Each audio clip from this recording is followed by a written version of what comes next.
En septembre 2009, j'ai pris ma retraite et à la fin août, comme on fait souvent, j'ai fait une fête et en rangeant mon courrier, j'ai retrouvé le mail que j'ai envoyé à la famille et aux amis pour les remercier. Chère famille et amis, quelle belle fête nous venons de passer ensemble. Françoise et moi avons été magnifiquement gâtés par votre présence chaleureuse. Quel bonheur dans le repas partagé sur la place de l'église, avec en apothéose les chœurs ligures auxquels tout le village a participé. Merci pour tous les cadeaux dont vous avez comblé. Merci pour la pendule en cristal de baccarat, avec la carte qui l'accompagnait. Le temps se savoure quand vient l'évidence de sa brièveté. Merci pour le bon pour une croisière en Méditerranée sur les pas de Saint-Paul avec le journal La Croix. Françoise a été particulièrement sensible à l'abonnement à Grande Galerie, le mensuel de la Réunion des musées nationaux, et au magnifique manuel de création d'un jardin de plantes médicinales. En créant et entretenant ce jardin dans notre rocaille, nous pourrons méditer les vers de Paul Fort mis en exergue de l'ouvrage « La vie simple, aux travaux ennuyeux et faciles, est une œuvre de choix qui veut beaucoup d'amour. » Et je vais m'attaquer sans plus tarder à la réalisation de la grande tapisserie intitulée « Soleil sur l'échafaudage », librement inspirée d'un motif de Fernand Léger. Les heures, les jours, les mois librement choisis que je vais égrener à passer et nouer les fils de laine pour élever ce véritable monument à la gloire des travailleurs qui illuminera notre salon. Ces prochaines années de travail choisies seront le pied de nez au travail contraint dont je suis désormais libéré. Avec toute mon affection et mon amitié, Bernard. C'est du lard ou des cochons?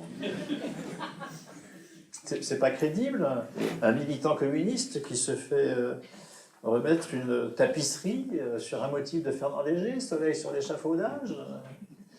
C'est pas crédible. Des cathos de gauche qui se font faire une croisière sur les pas de Saint-Paul en Méditerranée.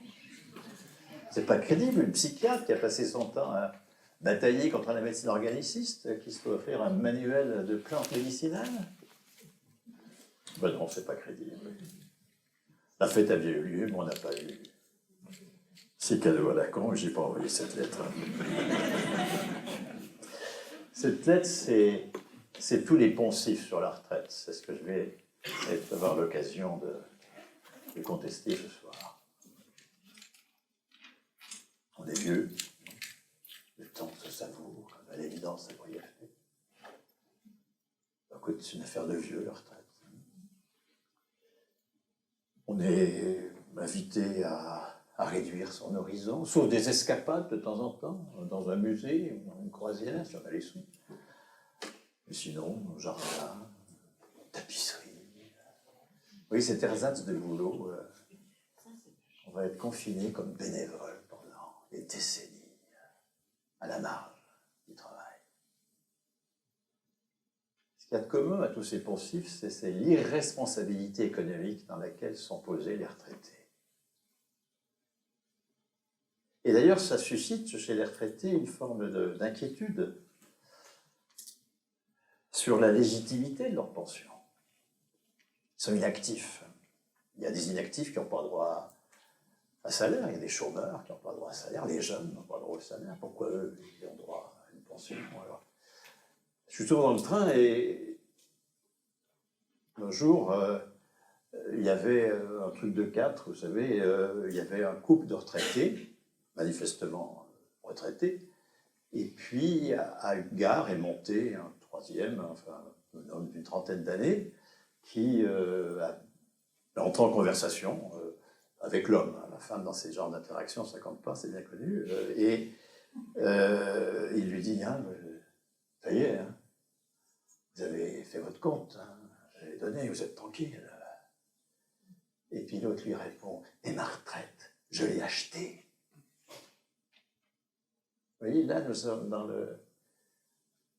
dans l'aliénation complète, aussi bien le type qui dit aux retraités, ben, vous êtes tranquille, vous avez donné, c'est fini. Et puis le gars qui dit, j'ai acheté ma retraite. Si on a acheté notre retraite, Macron a raison. Il a raison de dire le fondement de la pension, ça doit être la somme des cotisations. Chacun doit avoir un compte dans lequel on comptabilise toute sa contribution à la solidarité intergénérationnelle. Le salarié n'a pas consacré tout son salaire à la consommation, il en a mis une partie au pot commun, ben, il a le droit de récupérer à travers les cotisations des actifs actuels la solidarité dont il a fait preuve quand il était lui-même actif. La solidarité intergénérationnelle, c'est le discours capitaliste sur la retraite.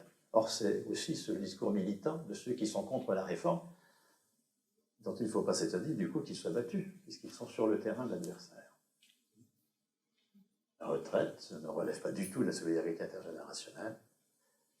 Ce sera un des enjeux de ce soir, de contribuer à y faire réfléchir.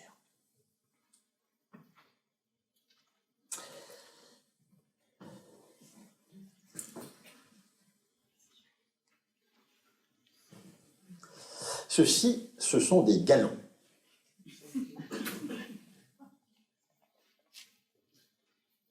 Je suis parti en retraite avec l'équivalent de mon dernier salaire, qui, comme fonctionnaire, était le meilleur.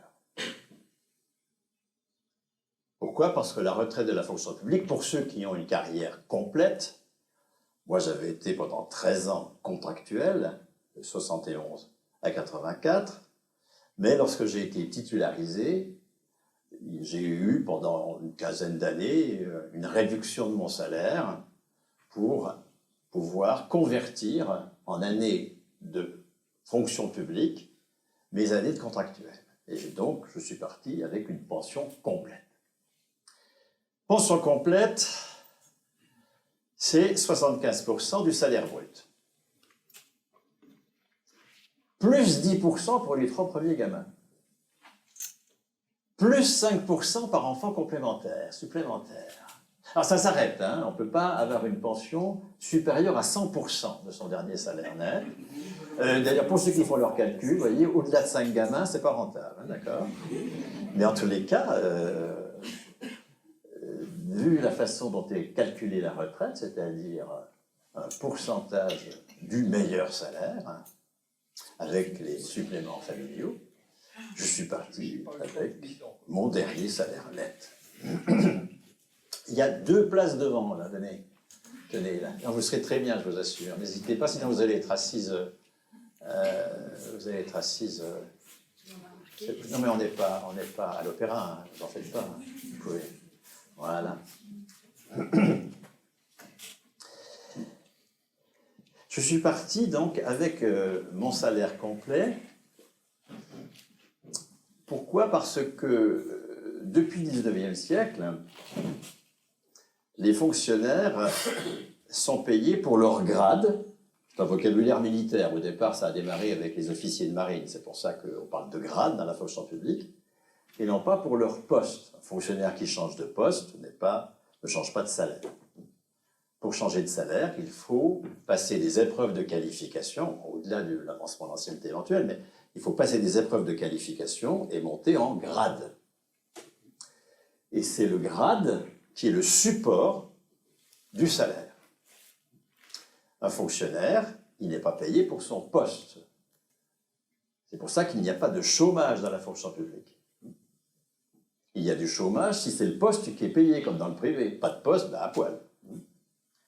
Dans la fonction publique, c'est la personne même qui est payée à travers son grade. Et comme le grade ne s'éteint pas avec la fin du service, c'est-à-dire comme un capitaine, prenons, puisque c'est né dans la marine, comme un capitaine reste capitaine jusqu'à sa mort, eh bien lorsqu'il part en retraite, eh bien, il continue à être payé. Il n'y a aucune cotisation. Aujourd'hui toujours, dans la fonction publique d'État, il n'y a aucune cotisation.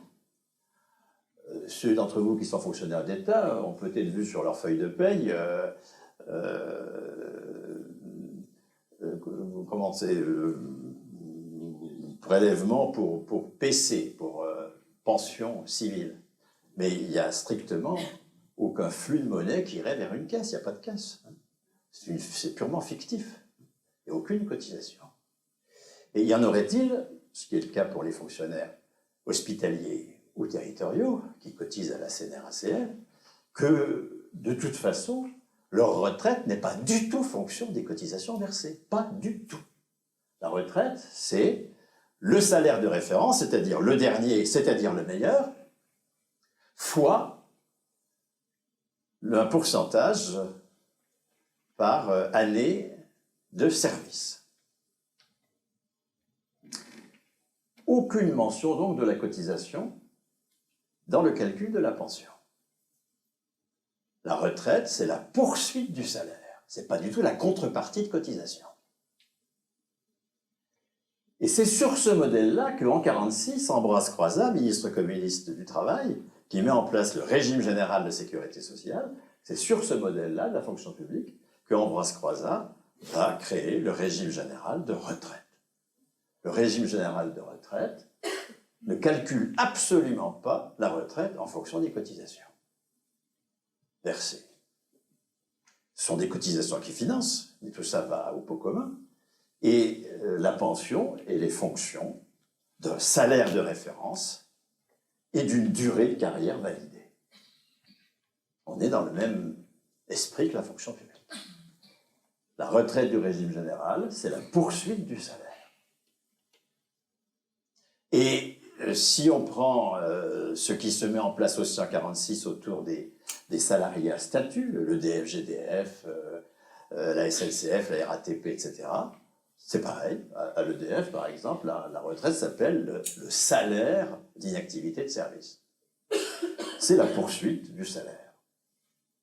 Aujourd'hui, les pensions représentent un peu plus de 320 milliards. 320 milliards, les pensions. Eh bien, 240, les 3/4 de ces 320 milliards, c'est la poursuite du salaire.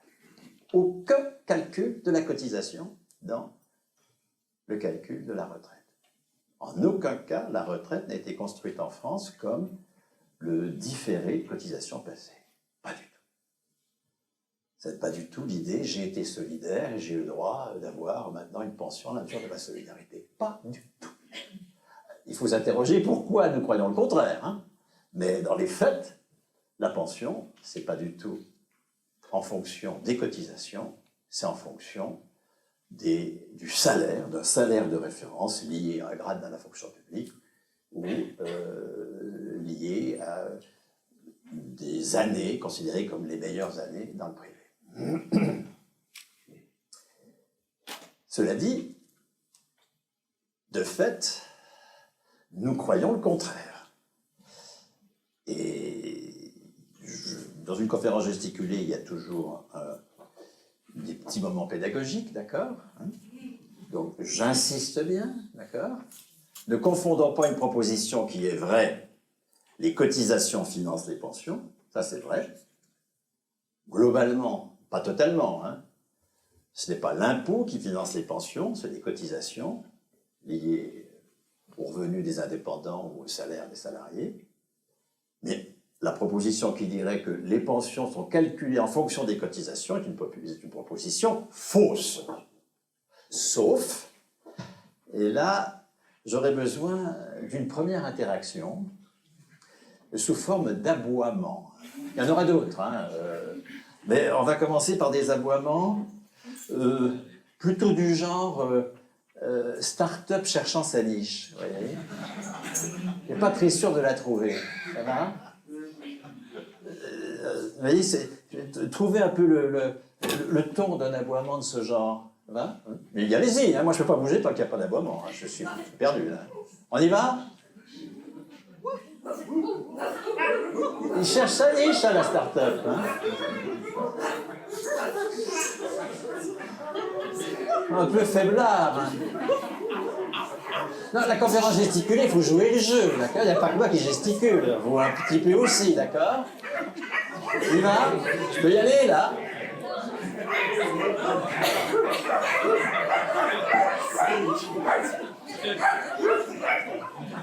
Couchez, Macron, couchez. Qu'est-ce que tu m'apportes là? Oh, mes points de pension.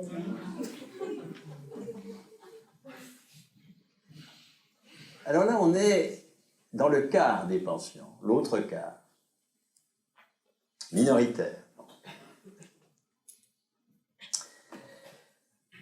qui lui aussi remonte au milieu du XIXe siècle comme les régimes qui, eux, sont majoritaires. En 1850 est créée une caisse nationale des retraites auprès de la Caisse des dépôts et consignations qui garantit un rendement important. Hein, le taux de rendement, c'est celui des bons du Trésor, donc c'est un rendement important, à toute épargne retraite placée sur des comptes épargne-retraite dans les caisses d'épargne. Donc c'est facultatif, mais chacun peut ouvrir un compte épargne-retraite et voit son épargne garantie. Ça échoue. En 1910, deuxième tentative, cette fois-ci de rendre obligatoire les comptes épargne-retraite. C'est la loi sur les retraites ouvrières et paysannes, contre laquelle la CGT met de campagne. La retraite démarre à 65 ans, c'est-à-dire à un âge qui est nettement supérieur à l'espérance de vie ouvrière de l'époque. C'est considéré donc comme la retraite des morts, la CGT fait campagne là-dessus, et finalement, dès 1911, la Cour de cassation annule l'obligation et le dispositif foire également.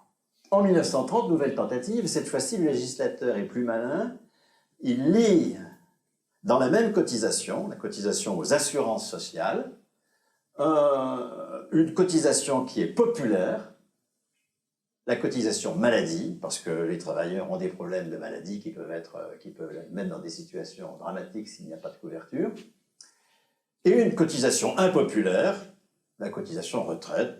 La retraite, à la limite, tout le monde s'en fout à l'époque.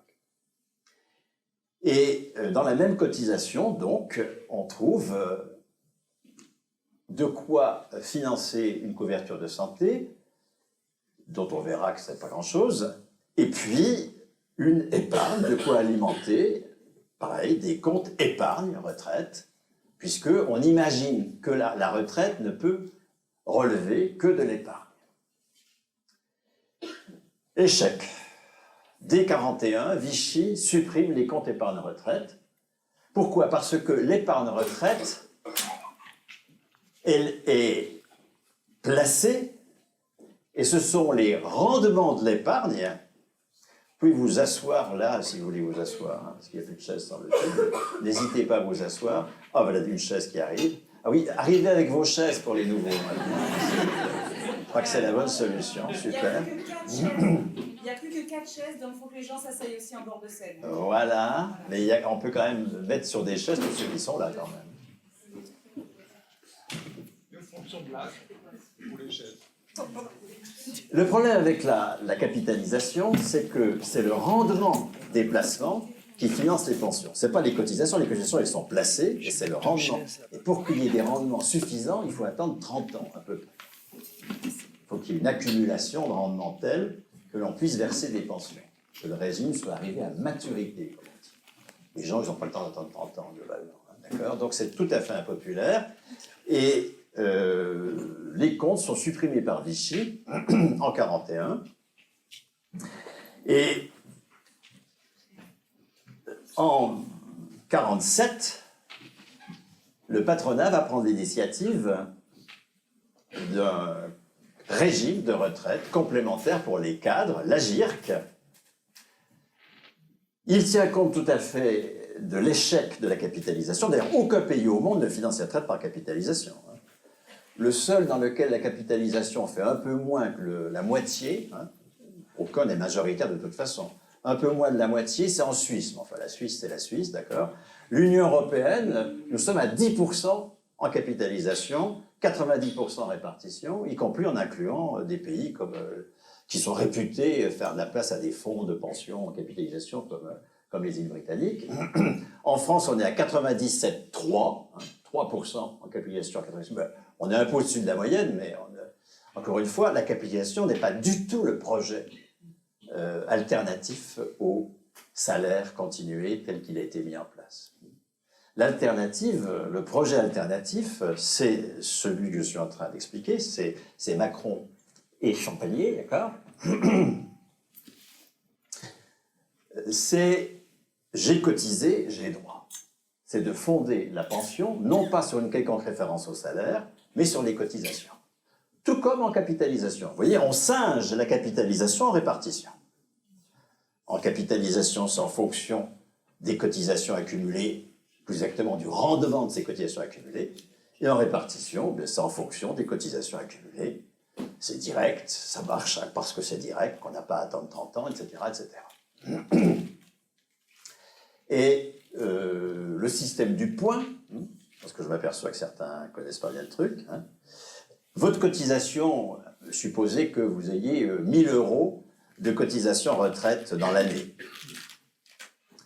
Ça peut être plus, hein, puisque la cotisation Agirc, c'est à peu près 20% du salaire brut. Donc quelqu'un qui gagne 10 000 € par exemple, vous voyez, il est à 10 000 € par mois.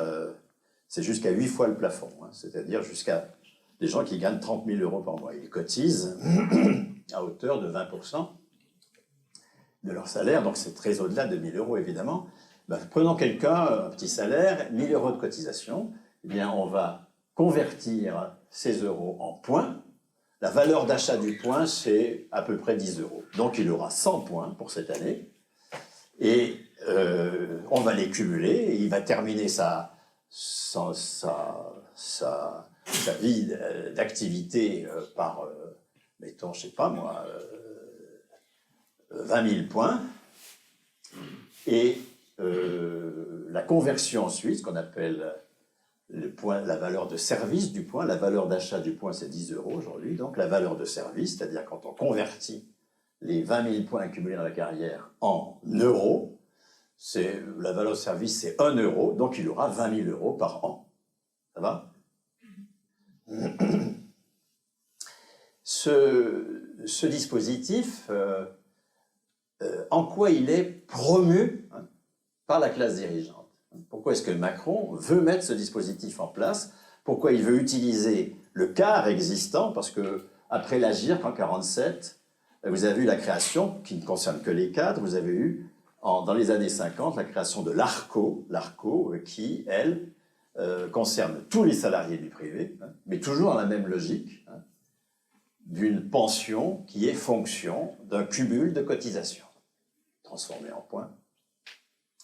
Vous voyez que avoir une pension qui est un salaire continué, le salaire, c'est pas n'importe quoi. Le salaire, ça reconnaît une production de valeur, ça reconnaît du travail. Donc, poser le retraité comme ayant droit au salaire, ça le pose comme travailleur. C'est pas un inactif. On va inciter à multiplier des activités pour rester en bonne santé psychologique et physiologique. C'est un travailleur qui continue, qui est en responsabilité économique, qui n'est pas marginalisé sur l'essentiel, c'est-à-dire le travail. Alors que si le retraité, c'est quelqu'un qui perçoit le différé de ses cotisations, ben, ça veut dire qu'il ne travaille pas, c'est un inactif, qui a droit de consommer ce qu'il a mis au pot commun. Il n'a pas consommé tout son salaire, ben, c'est normal qu'il le récupère quand il est retraité. Solidarité intergénérationnelle. C'est ce qu'on dit pour les chômeurs aussi. Les chômeurs, ben, il faut qu'ils puissent récupérer leurs cotisations. Les chômeurs, ils ne produisent pas, ils sont improductifs. Ça, c'est la définition capitaliste du travail.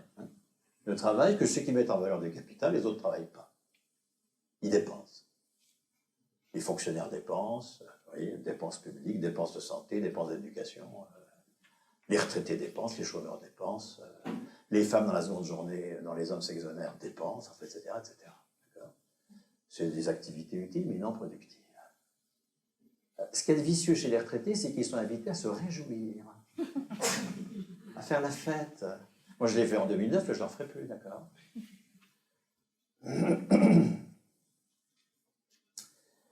L'enjeu des retraites, c'est le travail. Qui travaille? Le travail, enjeu des retraites. à la sortie pour 12 €. Et l'affrontement social fondamental qui porte sur le travail, c'est quoi travailler? C'est produire des médicaments pour Servier, c'est alimenter des dispositifs d'autoroute, c'est mettre le fret ferroviaire sur la route, c'est faire de l'agro-business. C'est quoi travailler? Qui travaille? Qui produit de la valeur? Qu'est-ce qu'il faut dans ce que nous faisons?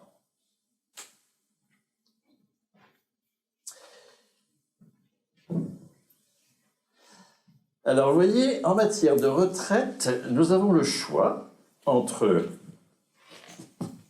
le panier ou le piano.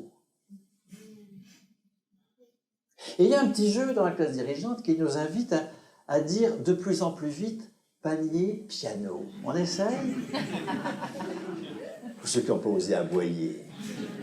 Allez-y sur le panier, piano. On y va d'abord tranquille et puis de plus en plus vite, d'accord? On y va? Panier, piano, panier, piano, panier, piano, panier, piano, panier, piano, panier, piano, panier, piano. Il y a un moment où tout s'emberlificote. On pense pouvoir passer du panier au piano et ça ne marche pas. On veut changer le monde et ça ne crée que du désordre. On ne peut pas faire la révolution. Alors, nous allons montrer qu'on peut dire panier, piano. D'abord, en faisant une petite césure entre panier et piano, d'accord? Et en disant panier, piano. J'entends bien être responsable économiquement jusqu'à ma mort. Je ne veux pas être marginalisé dans le bénévolat. Panier, piano. On y va? Allez. C'est mieux qu'un slogan de manif, ça, d'accord? Ça nous sort pour une retraite décente. Oui à la solidarité intergénérationnelle, toutes les conneries que nous débitons pour notre plus grand malheur. On y va? Panier, piano. Panier, piano. Panier, piano. Vous voyez qu'on peut faire la révolution.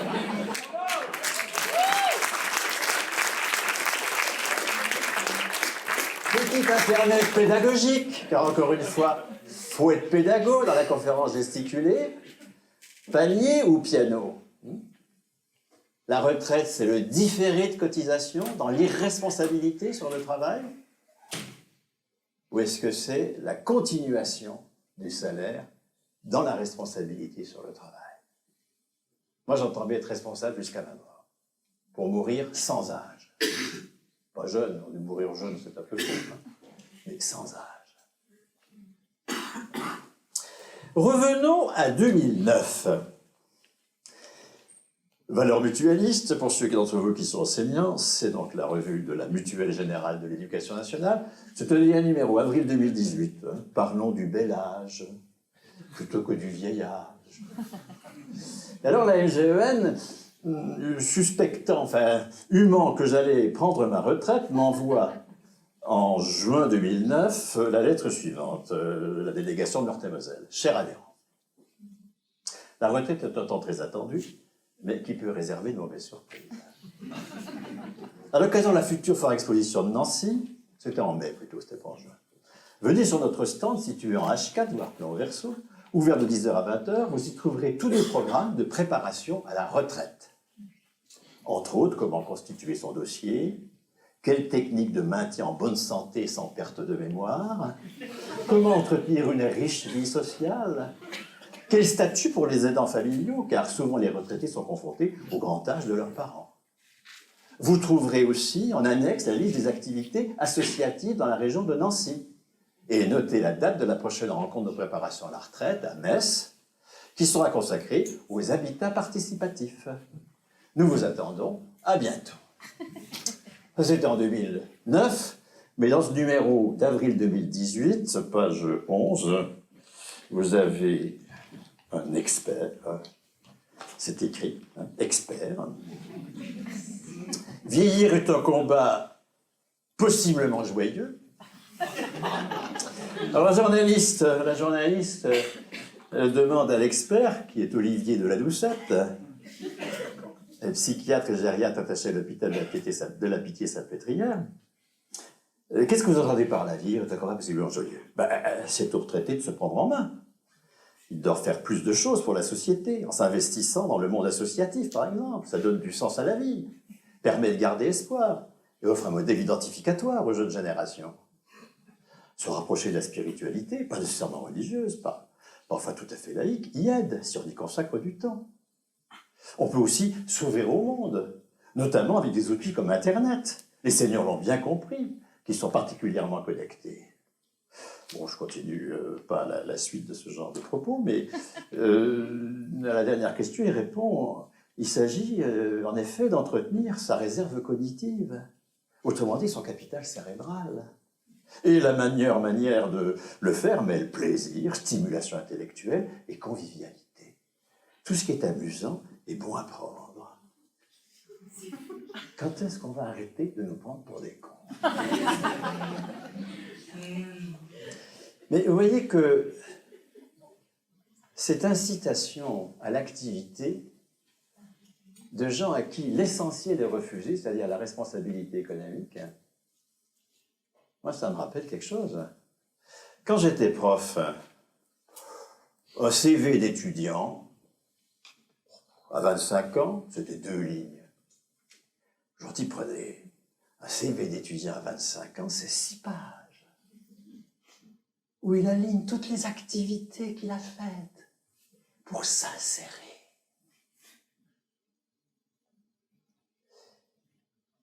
En même temps que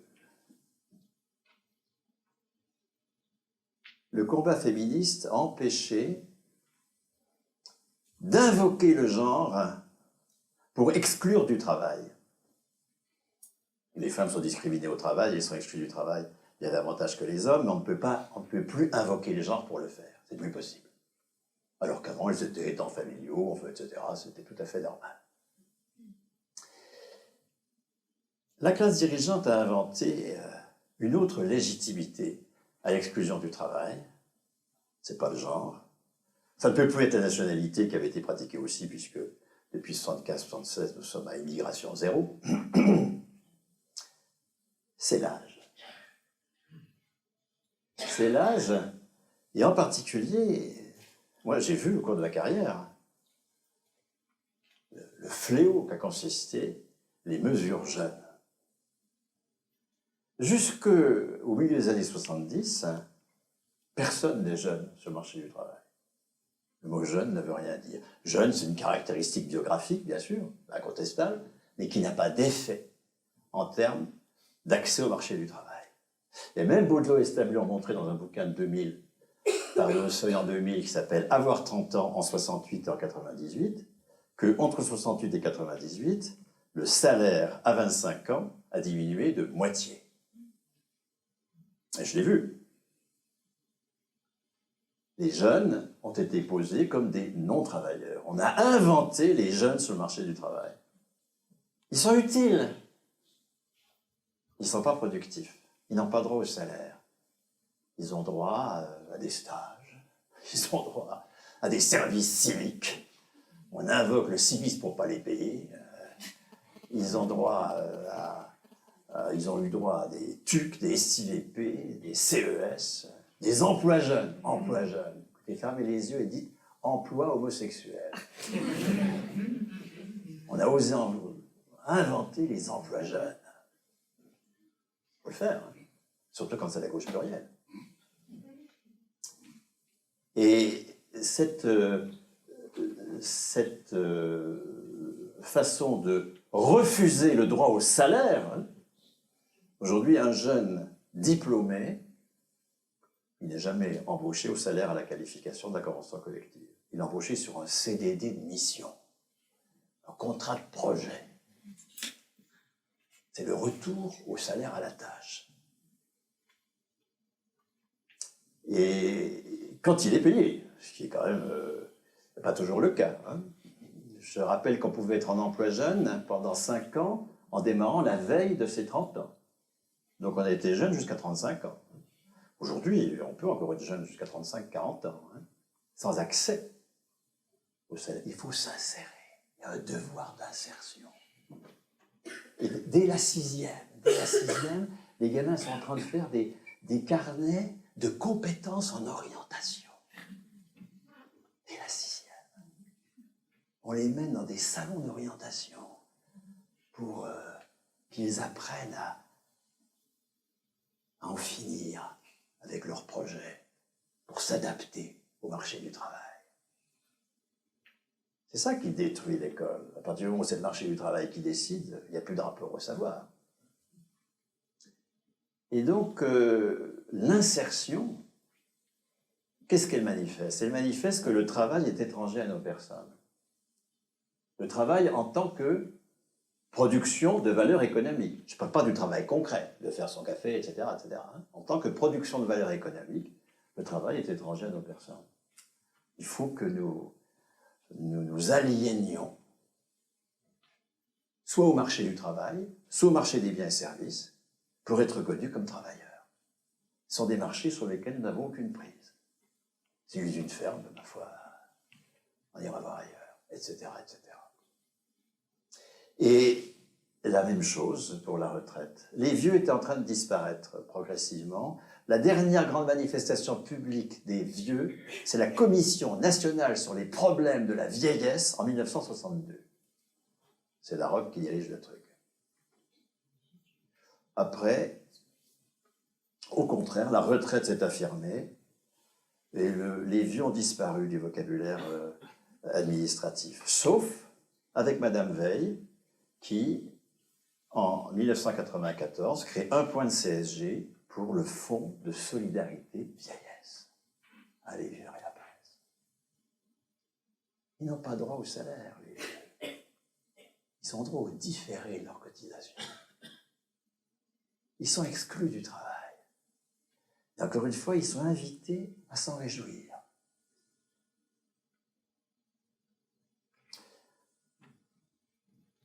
Sauf que quand on dit ça, on peut se voir recevoir, un courriel comme celui-là. D'ailleurs, si vous voulez que vos courriels paraissent dans les conférences gesticulées, écrivez-moi. Bonjour, Monsieur Friou. J'étais au débat que vous avez animé à Poitiers vendredi dernier. Pour les amis du monde diplomatique, vous étiez très entouré à la sortie, j'étais pressé, et j'ai juste pris le temps de vous demander votre adresse. Car si je vous ai bien compris, vous voulez que tout le monde travaille jusqu'au bout. C'est la suppression de la retraite en quelque sorte. Beaucoup comme moi n'ont aucune envie de continuer. Ils veulent rompre avec leur vie de travail pour faire autre chose. Et puis, qu'est-ce qu'ils font, les retraités, dont vous dites qu'ils travaillent et qu'ils n'ont pas au salaire? Tous ne sont pas actifs comme vous, sans compter ceux dont la santé s'est dégradée. Ils travaillent, les grabataires? Je suis impatiente de vous lire.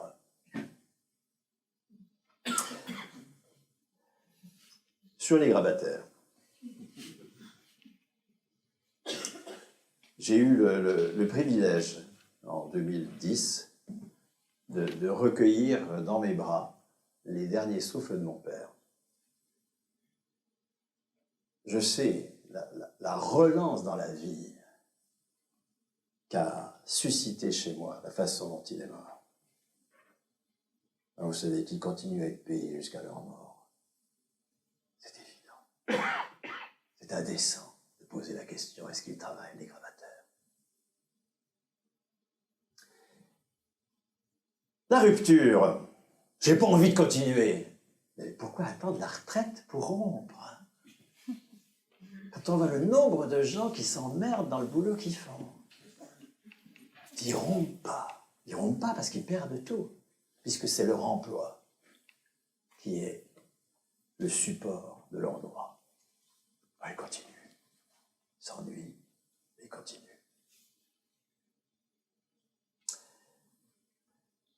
je prends un exemple de personnes qui a rompu, qui n'a pas attendu la retraite pour rompre. C'est quelqu'un qui chantait, parce que la fête a eu lieu, d'accord, hein, pas les cadeaux, mais la fête, qui chantait les chants ligures. Hein, c'est dans la vallée de la Roya, c'est dans une dépendance culturelle de Gênes, et donc il y a un répertoire absolument magnifique de chants chorales, qu'on trouve un peu en Corse aussi, enfin les chants ligures. Et donc, cette personne-là, elle a été successivement maçon, elle s'est cassé le dos d'ailleurs, puis chef de chœur ligure en question, et elle était là d'ailleurs pour chanter lors de la fête que nous avons faite en août 2009. Puis elle a repris une bergerie de chèvres, une chèvrerie à l'abandon, elle a refait tout, ils ont refait, lui et elle ont reconstitué aussi tout le lieu pour que les chèvres puissent brouter, là où c'était devenu une forêt, des broussailles, etc. Et il est reparti chaque fois de zéro. C'est inadmissible.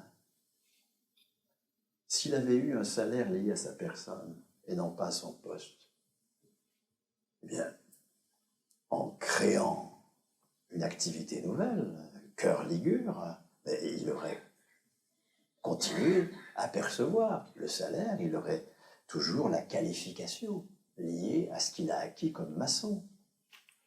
Et puis, en se lançant dans le fromage de chèvre, il ne serait pas reparti à zéro, il aurait bénéficié, dans son statut même, à travers un salaire lié à sa personne, de la qualification construite par son activité précédente. C'est absolument préhistorique de payer les gens pour leur poste, non pas pour leur personne.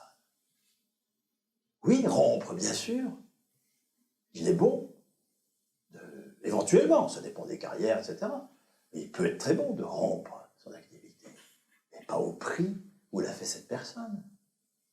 Rompre parce qu'on a les moyens de le faire, parce qu'on est titulaire de son salaire. Maintenant, la question bateau, qu'est-ce qu'ils font, Bernard, les retraités, quand ils disent qu'ils travaillent et qu'ils ont droit au salaire? Cette question, elle est complètement aliénée. Ceux d'entre vous, les plus jeunes, qui ont vu la vidéo d'Usul sur le salaire à vie, ils ont vu ce moment assez fandard, hein, où on voit un mec qui tond du gazon. Premier épisode. Le type, il tond son gazon. Le dimanche. C'est autorisé le dimanche, pas ou le samedi. Travail utile, sauf si on croit à la permaculture, ou si on est les voisins qui supportent le bruit, mais pas productif, il ne produit pas. C'est du travail concret, mais ce n'est pas du travail abstrait qui produit de la valeur. Deuxième épisode. Un fonctionnaire territorial, employé municipal, tond le gazon. Alors lui, non seulement il ne produit rien, mais il dépense. Il pèse. À ce gars-là, il pèse. Dépenses publiques.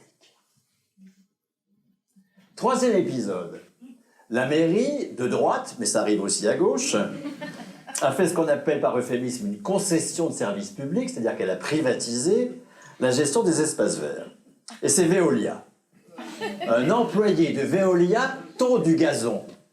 Bah, évidemment qu'il travaille. La question ne se pose même pas. Vous voyez que ce n'est pas ce que je fais qui décide si c'est du travail ou pas. Dans les trois cas, on fait exactement la même chose.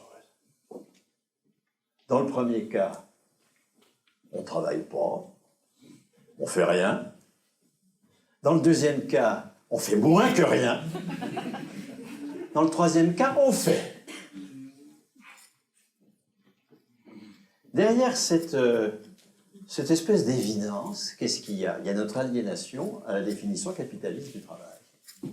La définition capitaliste du travail, c'est travaillent tous ceux qui mettent en valeur du capital. Les autres ne travaillent pas, ils dépensent. Si les soignants ne mettent pas en valeur de capital, ce sera de la dépense de santé. Si les enseignants dépendent de l'ordre du capital, ce sera des dépenses d'éducation. On ne dit pas, je ne sais pas quoi, dépenses d'automobile. Pourtant, Dieu sait si Carlos Ghosn dépense. Hein. Non, on dit production d'automobile, bien sûr. Vous voyez, nous sommes aliénés à la définition capitaliste du travail, qui fait que nous avons admis qu'un fonctionnaire ne travaille pas. Il est utile, mais il n'est pas productif. Un retraité, utile, mais pas productif. Un chômeur, utile, mais pas productif. Les femmes dans la seconde journée, utiles, mais pas productives. Le travail est étranger à nos personnes, on l'admet, on l'admet. On admet du coup qu'il y a des temps d'avant le travail, les jeunes qui doivent s'insérer. Des temps sans travail, les chômeurs, des temps d'après le travail, les retraités.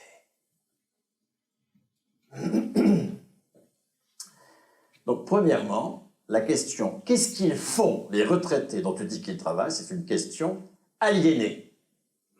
Ce n'est pas ce que je fais qui décide si je travaille ou pas. Ce sont les rapports sociaux. C'est la lutte de classe qui décide ce qui est travail ou pas. Pour prendre une métaphore de la domination masculine. La domination masculine repose entre autres sur le fait que les hommes déclarent travail ce qu'ils font et non-travail ce dont ils s'exonèrent. La seconde journée. Ils prétendent, je prétends faire 50-50, mais ma femme me dit non, tu ne fais pas 50-50, c'est pas vrai. Et en particulier la charge mentale, hein, savoir qui va dormir, où, dans quel drap, etc. Donc, vous voyez que dans la définition du travail, il y a toujours une question de domination. Toujours. Il y a toujours une question de pouvoir. Toujours. Et poser que les retraités ont droit au salaire, c'est sortir le travail du carcan capitaliste. Quelqu'un qui n'a pas d'emploi travaille. Et en finir avec le droit au salaire pour les retraités et dire « Ah mais non, ils ont droit au différé de leur cotisation », c'est réaffirmer la définition capitaliste du travail. Ça va ça sur ce premier point? Aliénation de la question bateau, mais qu'est-ce qu'ils font les retraités dans une vie de travail? Non seulement elle est aliénée cette question, mais elle est aveugle. Elle est aveugle parce que le salaire, tel qu'il a été conquis au cours du XXe siècle, ce n'est pas du tout la mesure de l'activité. Pas du tout. Je ne suis pas payé à la mesure de mon activité, Dieu merci. Parce que si c'était ça, j'en ferais jamais assez. La rémunération capitaliste, prenons l'exemple d'un agriculteur FNSEA. La Confédération paysanne, ils sont un peu plus malins. Mais elle a FNSEA, d'accord? C'est-à-dire un agriculteur pris dans l'agrobusiness, qui fait des poulets qu'il ne mange pas. Et qui n'en est pas fier. Hein? Il y a une souffrance, hein? Il y a des taux de suicide absolument considérables, etc. etc. Cet agriculteur FNSEA, c'est un travailleur indépendant. Et qu'est-ce qu'il a comme rémunération? Une fois que le Crédit Agricole a prélevé le remboursement des intérêts. Quand on est agriculteur FNSEA, on a 300 000 à 400 000 € de dette déjà pour commencer, à 30 ans. Une fois que Bayer, à travers les prix qu'il impose pour le phytosanitaire, pour les semences, pour je ne sais pas quoi, Monsanto, etc., a prélevé une partie de la valeur que produit ce paysan, à travers les prix léonins qui lui sont imposés, et des semences non reproductives, etc. Une fois que la centrale d'achat de Leclerc, à travers les prix qui lui sont également imposés, a prélevé la valeur qu'il produit. Tant de prélèvement de valeur sur le travailleur indépendant fait que le capital dira toujours qu'un travailleur indépendant travaille, ça c'est évident. C'est une vache à lait du capital, le travailleur indépendant. Et vous voyez, qu'est-ce qu'il lui laisse? De quoi être encore au boulot demain. Ne serait-ce que pouvoir rembourser la dette au Crédit Agricole. La rémunération capitaliste, c'est la reconnaissance des besoins dont je suis porteur pour faire telle activité. Les deux mots importants, c'est besoin et activité. Prenez un jeune diplômé embauché sur un contrat de mission, aucune référence à la qualification, rien du tout de tout cela, la convention collective, il est payé à la tâche. Et il est payé pour les besoins dont il est porteur pour faire telle tâche. Besoin, tâche. Prenez un niveau de qualification plus faible, de certification plus faible, un magasinier dans un entrepôt Amazon qui est avec son GPS là, qui le poursuit à la seconde, il est payé strictement pour l'activité qu'il est en train de faire. Strictement. Et on reconnaît dans son salaire les besoins dont il est porteur pour faire ça. La rémunération capitaliste nous reconnaît comme des mineurs économiques qui avons droit du pouvoir d'achat. Pouvoir d'achat, c'est un mot parfaitement capitaliste. Qui avons droit à la reconnaissance de nos besoins pour faire telle tâche. Et tout l'enjeu de la création de la CGT à la fin des années 80, et au congrès de Limoges en 1895, je suis au 19e siècle bien sûr, ça va être de sortir la rémunération de cette logique-là. Je suis payé pour les besoins dont je suis porteur pour faire telle tâche. Et de construire le salaire à la qualification à travers la convention collective. Vous savez comment est faite une convention collective? Ça va être toute la bagarre entre 1919, première loi sur les conventions collectives, et le milieu des années 70. Là, vous avez 50 ans de bagarre autour du changement complet de la rémunération, sur un mode anticapitaliste. Je ne suis pas payé pour ce que je fais, je suis payé pour la contribution de mon poste à la production de valeur. Vous voyez, une convention collective, on prend tous les postes de la branche et on va mettre au même niveau de qualification quelqu'un qui est informaticien, quelqu'un qui est hôte d'accueil, quelqu'un qui est soignante, etc., etc. Ce n'est pas du tout le travail qui décide de la qualification. Pas du tout.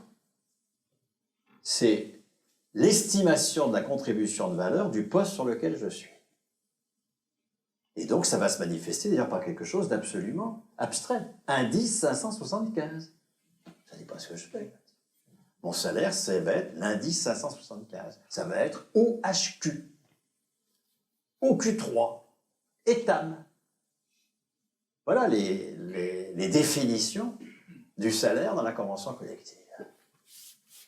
Toute l'ambition du mouvement syndical, enfin le mouvement syndical de transformation sociale, je ne parle pas de la CFDT qui accompagne le patronat, bien sûr. Hein. Toute l'ambition du mouvement syndical, ça a été d'abstraire le salaire de la photographie de l'activité. Mais je viens de définir là l'emploi, c'est-à-dire le fait que le poste de travail est le support de l'obligation pour l'employeur de respecter le salaire à la qualification, de respecter les cotisations au régime général et de respecter le droit du Code du travail. Mais vous voyez bien que l'emploi, qui est une conquête, il vaut mieux être employé que chauffeur Uber. Il vaut mieux être employé que cycliste de Deliveroo. Cet emploi, que d'être auto-entrepreneur sur un chantier de Bouygues ou de Vinci. Cet emploi, c'est une conquête à mi-chemin. Parce que le support du droit, nous n'avons aucune prise, c'est le poste. Le poste, c'est la classe dirigeante qui en décide, c'est la bourgeoisie capitaliste qui décide du poste, qui décide où est l'usine, pourquoi faire, qui sera dessus, etc. Et donc, tout l'enjeu pour le mouvement syndical, ça va être de faire passer la qualification du poste à la personne et de créer le salaire à la qualification personnelle. Et le salaire à la qualification personnelle concerne aujourd'hui le tiers des plus de 18 ans. C'est pas du tout un petit truc, c'est une énorme conquête. Le tiers des plus de 18 ans aujourd'hui a un salaire à la qualification personnelle. C'est pas son poste qui est payé, c'est lui. Les fonctionnaires, 5 millions de fonctionnaires, La moitié des retraités, il y a 15 millions de retraités, la moitié ont une pension, surtout des hommes, ont une pension qui est supérieure au SMIC et qui est entre 75 et 80% de leur salaire continué, ça fait 7 millions de personnes. Les salariés à statut, parce qu'il en reste, hein, à France Télécom, à la RATP, chez les cheminots, etc., etc. Et puis, certaines branches où on a conquis le droit à la carrière. Prenez la chimie, par exemple, ou la métallurgie. Dans ces branches-là, certes, c'est le poste qui est payé, donc il y a du chômage. Hein. Comprenez que si c'est le poste qui est payé, il y a du chômage. Hein. L'origine du chômage, c'est l'emploi. Hein. C'est-à-dire le fait que c'est le poste qui est payé, et non pas la personne. Si donc, c'est pour ça qu'on ne peut pas lutter contre le chômage par l'emploi, c'est absurde, c'est la source du chômage. Mais dans des branches où ça reste le poste, le support de la qualification, les syndicats ont été assez puissants pour conquérir le droit à carrière, c'est-à-dire que quand on change de poste, c'est obligatoirement pour un poste au moins aussi qualifié, y compris si on change d'entreprise, mais dans la branche, bien sûr. Hein.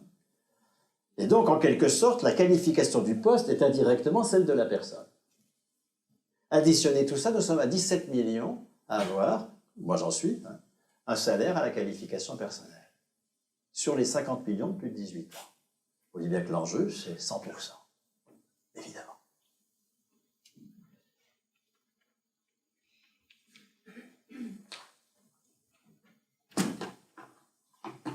Ceci est un sceau.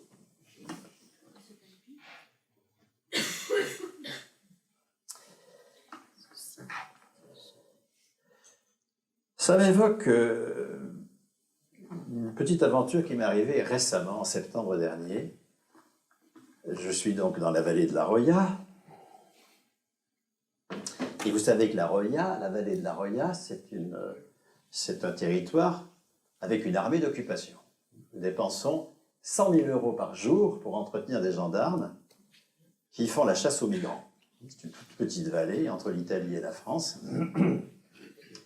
Et non seulement les migrants sont impitoyablement expulsés, y compris quand ils sont enceintes et qu'ils accouchent au poste frontière italien, etc. Enfin, vous connaissez tous les drames liés par cette activité indécente. Hein. Vous avez eu pendant longtemps, il a été effacé récemment, pas loin de là où j'habite dans la Roya, un gros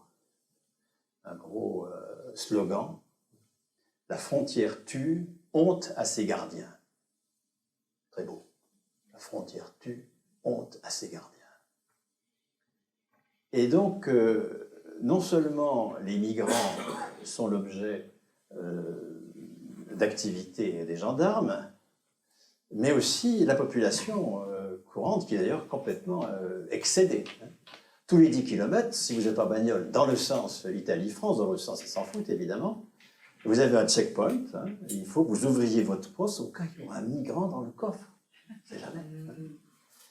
Et puis dans les trains, le train de la vallée des merveilles qui va de Tende à Nice, que la direction de la SNCF veut fermer, donc tout ce qui perturbe le train, c'est bon pour elle. Il est arrêté régulièrement pendant un quart d'heure, 3 flics montent, 3 gendarmes montent, et il faut montrer tous nos papiers. Tout le monde a montré ses papiers au cas où il y aura un migrant dans le train. En septembre, je trouve dans cette situation, je vais à Nice et 3 Pandores m'accostent.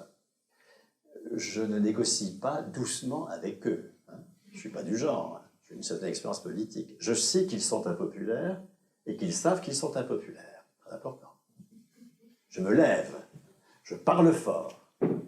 Je sais que je vais mettre les autres usagers du train de mon côté. Je refuse cet arrêt du train, cette demande des papiers, comme un acte collectif en quelque sorte. La résistance individuelle, ça ne sert à rien.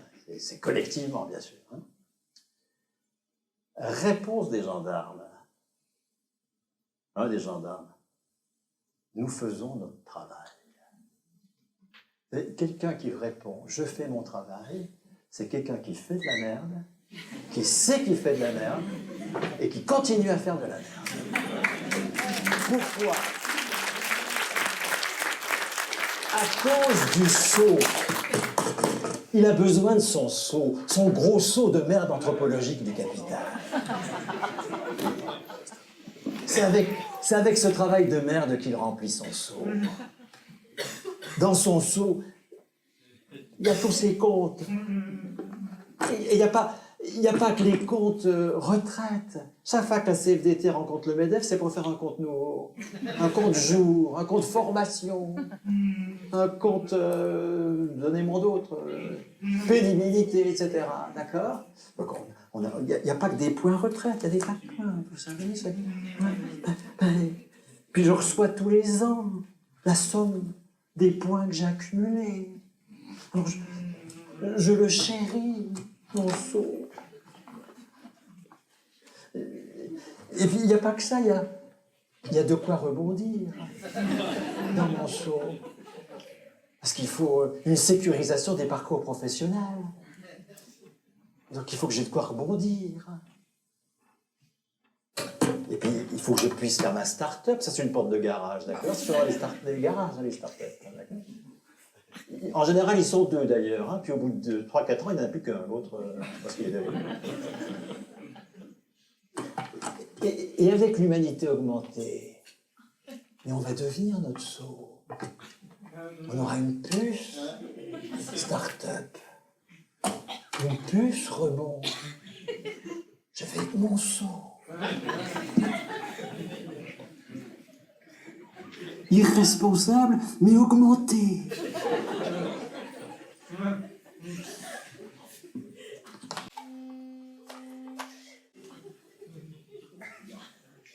Vous savez, ça se joue à des détails, tout ça. Nos villes ont été polluées pendant des semaines par une publicité de Uber Eats. Il y avait un mec de trentaine, barbu comme on l'est à 30 ans, vous voyez, un truc un peu élégant, mais pas excessif. Photo de gauche, d'accord, photo de gauche. C'est un homme augmenté, il est en train de 45 minutes de cardio. Il est augmenté, il a des trucs dans les oreilles, il a des trucs au poignet qui lui dit quand il a envie de pisser. Enfin.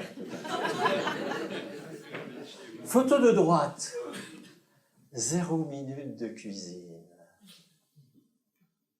Le mec se fait livrer par un auto-entrepreneur qui alimente la rente des actionnaires de Uber, de la nourriture industrielle, si possible à minuit quand il pleut,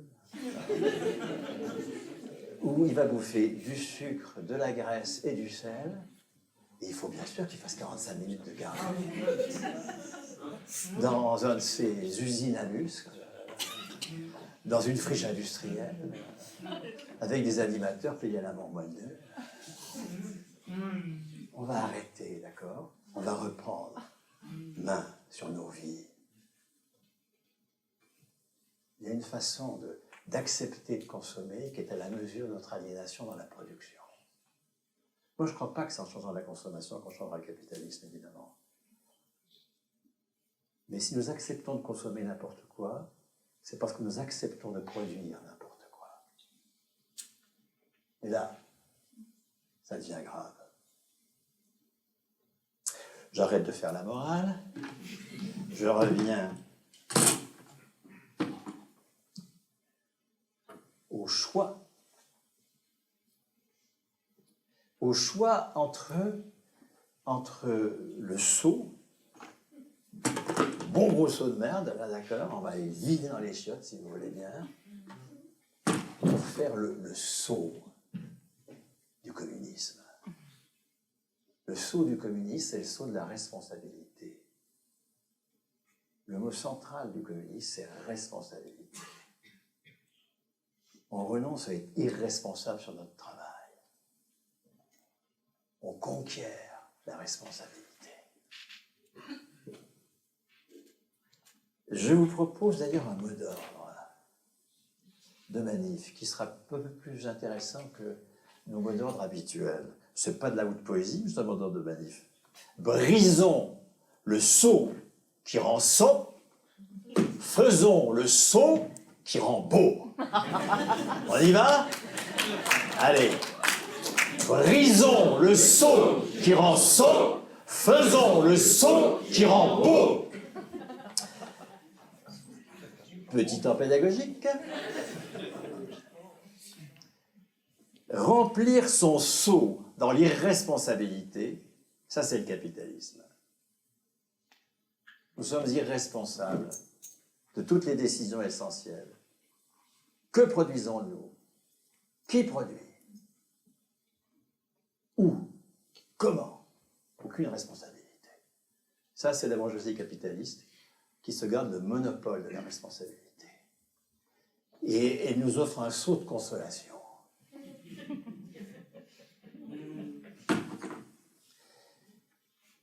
Faire le saut de la responsabilité, ça, c'est le communisme. Je dis pas par quatre chemins, je dis capitalisme communiste, d'accord? Je ne dis pas néolibéralisme, je ne dis pas les communs, communisme bien sûr. C'est quoi la responsabilité sur le travail? Alors là, il faut un petit détour théorique, mais toujours avec mon support pédagogique, d'accord? Le travail, il a deux versants. Travail concret, qui produit de la richesse, travail abstrait, qui produit de la valeur. Le travail concret, c'est le travail de l'infirmier ou de l'infirmière qui produit du soin. Le soin, ça fait partie de la richesse. Et cet infirmier ou cette infirmière, elle est à l'indice 240 ou l'indice 620, et là, elle produit de la valeur. Le travail concret, c'est ma jambe gauche. J'ai un diplôme qui atteste que je sais soigner, que je sais faire des programmes informatiques, que je sais être cariste, que je sais être plombier, etc. Ça, c'est le travail concret. Et la richesse nationale, c'est la somme de tous les biens et services physiques, ou immatériels, mais dans leur réalité physique, les X millions de tonnes de patates, etc., qu'on produit dans l'année. Ça, c'est la richesse produite par le travail concret. Le travail abstrait, c'est le PIB. C'est la valeur produite dans l'activité de travail concret. On produit ou on ne produit pas de la valeur. Et la production de valeur, c'est le travail abstrait, et ça s'exprime dans le salaire à la qualification, par exemple. Ça s'exprime dans en cas de professionnels qui sont conventionnés avec l'assurance maladie, ça s'exprime dans la nomenclature des actes. Ça, c'est le travail abstrait. Le travail abstrait, il renvoie aux grandes décisions d'investissement, il travaille aux grandes décisions de localisation, de qu'est-ce qui vaut. Hein. Alors, est-ce que tel acte vaut ou pas? Ça, c'est le travail abstrait. Et la responsabilité sur le travail, c'est d'être responsable sur le travail concret et sur le travail abstrait, les deux. Qu'est-ce que c'est qu'un retraité? Un retraité, c'est quelqu'un qui a besoin d'une canne. C'est pour ça que tous les connards des mutuelles nous envoient des trucs sur comment garder son capitalisme cognitif. Pourquoi? Parce que notre jambe gauche, elle est censée être mobile. On fait ce qu'on veut, comme on dit. Mon travail concret, c'est moi qui en décide. On n'a pas de jambe droite. On ne produit rien. Alors si on veut avancer, il n'y a pas d'autre solution. Il faut la canne.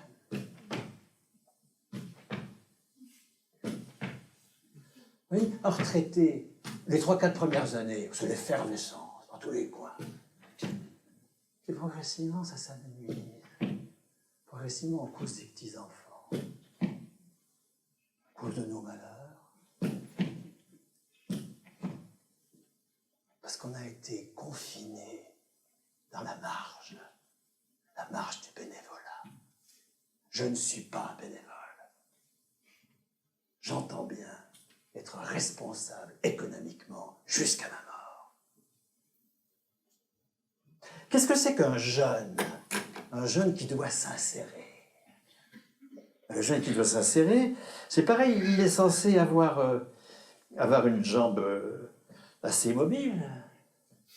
La jambe gauche, parfois, il fait les activités qu'il veut. Le problème, c'est que sa jambe droite, elle est verrouillée. Il faut qu'il la déverrouille. Et pour la déverrouiller, il faut qu'il ait des activités précises. Pas n'importe lesquelles. Des activités qui l'insèrent. Des trucs à la con, mais qui l'insèrent. Plein d'activités à la con. Non reconnues par du salaire. Qu'est-ce que c'est qu'un salarié qui a un emploi? Alors le salarié qui a un emploi, il a conquis collectivement, grâce à l'action syndicale, il a conquis du salaire à la qualification personnelle. Donc sa jambe droite, elle est relativement déliée. Sauf que sa jambe gauche est complètement paralysée. Il ne décide de rien pour l'essentiel du travail concret. Il fait son travail, comme me dit le flic, le gendarme, pardon, dans la gare de Payon, je ne sais plus trop. Et il est là comme ça, avec sa jambe de bois, enfin pas totalement de bois, il est un peu délié grâce à des conquêtes sur le salaire, mais sa jambe de gauche, elle, c'est rien du tout. Il la traîne.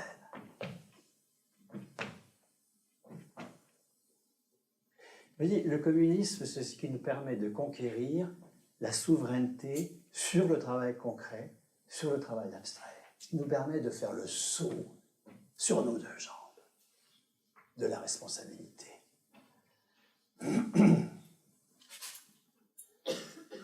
Il y a une catégorie aujourd'hui de travailleurs particulièrement intéressante. Je bois parce que sinon Françoise va encore me disputer. Et elle a raison. Écoute, alors tu bois pas assez, frère, que tu bois.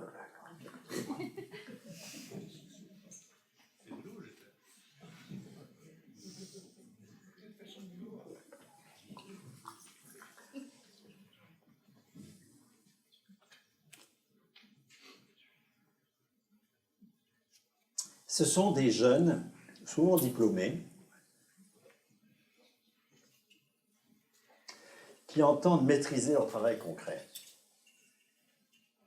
Ils ont souvent une conscience écologique très développée. Ils ne veulent pas produire de merde pour le capital. Ils sont en sécession. Moi, j'en rencontre des quantités. Des quantités. Dans tous les domaines. Ils sont décidés à ne pas être schizophrènes. Dans ma génération, on a accepté la schizophrénie, vous voyez. Prenons un syndicaliste type, ouvrier d'État dans une usine d'armement. Il distribue des tracts disant « La défense nationale, c'est de la défense. La France ne doit pas être le 4e vendeur d'armes du monde. » Il rentre dans la boîte et il produit les armes vendues à l'Arabie Saoudite. Là, on est dans la caricature, mais prenez toutes ces situations où nous acceptons d'obéir à des ordres que nous estimons non conformes à notre éthique du travail. Parce qu'il y a notre saut. Parce qu'on n'a pas osé faire le saut.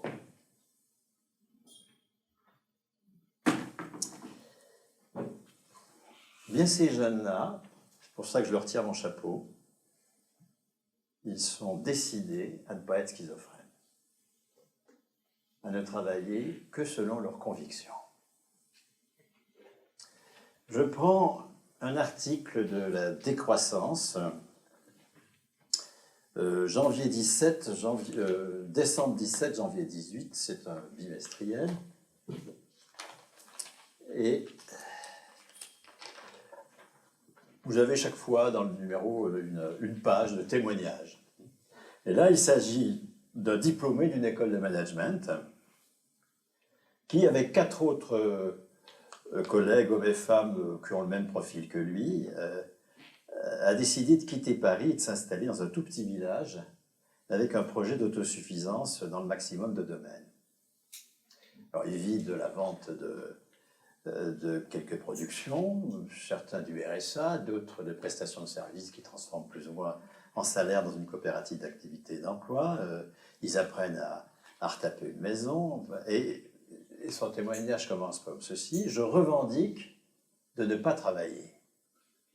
Le bonheur de quitter l'artifice de l'entreprise et de la ville est immense. Enfin, je suis moi-même. Enfin, je sors des mutilations de la division du travail. Je maîtrise mon quotidien et les objets de mon quotidien. Le travail comme tripalium, je sais ce que c'est et je n'y reviendrai pas. Alors, je rencontre des tas de gens qui ont été cadres dans la finance, qui ont été passés des années à se faire essorer à la City à Londres, etc. Et puis qui font sécession. Chapeau, parce qu'il faut le faire. Ils posent cet acte de rupture que collectivement nous n'osons pas poser. Ils font le saut. Avec un problème, c'est que on ne peut pas maîtriser son travail concret si on ne maîtrise pas le travail abstrait. On ne peut pas,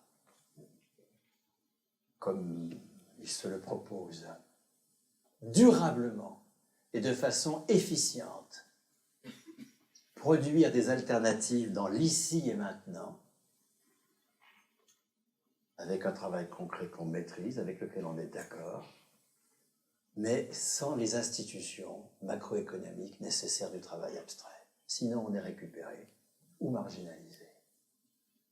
Marginalisé, des tas de ces activités-là, il y en a des centaines de milliers en France, sont à la marge. Ça ne dérange pas le capital, globalement. Récupérer, récupérer, alors là, énormément de recherche et développement aujourd'hui est faite par des jeunes pas payés. Ils déploient des logiciels nouveaux, du logiciel libre, etc. Et pouf, les boîtes de logiciels propriétaires récupèrent. Ils se lancent dans une mode de distribution nouveau et hop, Xavier Niel rachète. Comment est-ce que ces jeunes peuvent échapper à la marginalité ou à la récupération? Voilà la responsabilité communiste. Ces jeunes sont communistes. Je ne parle pas de leur choix de carte politique. Je parle de leur éthique professionnelle. Et si nous ne travaillons pas à construire les institutions du travail abstrait à la hauteur de leur ambition en matière concrète, ils seront marginalisés ou bouffés. Prenons la capacité, par exemple, des grandes distributions à récupérer le bio. Alors, qu'est-ce que nous allons faire si nous sommes des communistes et donc des gens à la fois heureux et inventifs? Mais nous allons nous inspirer de ce que nous avons déjà su faire en matière de santé. J'ai dit qu'Ambroise Croizat, ministre communiste du Travail, avait en 1946 créé le régime général de sécurité sociale, avec en particulier le fait que les retraités étaient posés comme des travailleurs ayant droit à la poursuite de leur salaire et non pas comme des inactifs ayant droit au différé de leur cotisation. Il n'a pas fait que ça. Il a dit « les parents ont droit au salaire ». La loi d'août 1946 dit que pour 2 enfants, les parents perçoivent 225 heures par mois de l'ouvrier spécialisé de la métallurgie. Ce n'est pas un forfait, c'est quelque chose qui progresse avec le salaire de l'ouvrier spécialisé de la métallurgie. Et à l'époque, les ouvriers spécialisés de la métallurgie ne faisaient pas 225 heures par mois. Ils faisaient plus qu'aujourd'hui, comme tout le monde, mais ils ne faisaient pas 2600 heures par an. C'est-à-dire que la loi Croizat d'août 1946 pose les parents comme plus productifs que les ouvriers de la métallurgie. C'est ça, être communiste, hein, c'est changer le travail de sa définition capitaliste. Travailler, ce n'est pas mettre en valeur du capital. Travailler, ça peut, par exemple, être éduquer des enfants. Et c'est pour ça que, dès que la classe dirigeante, qui enrage devant le fait que les parents ont droit à du salaire, dès qu'elle le peut, avec Rocard, elle va créer la CSG. On va dire, bah, attendez, non, les parents, ça ne travaille pas. Les parents, c'est des victimes. Il y a un coût de l'enfant. Il faut être solidaire. On va faire un impôt de solidarité. Dès que vous entendez le mot solidaire, faites gaffe.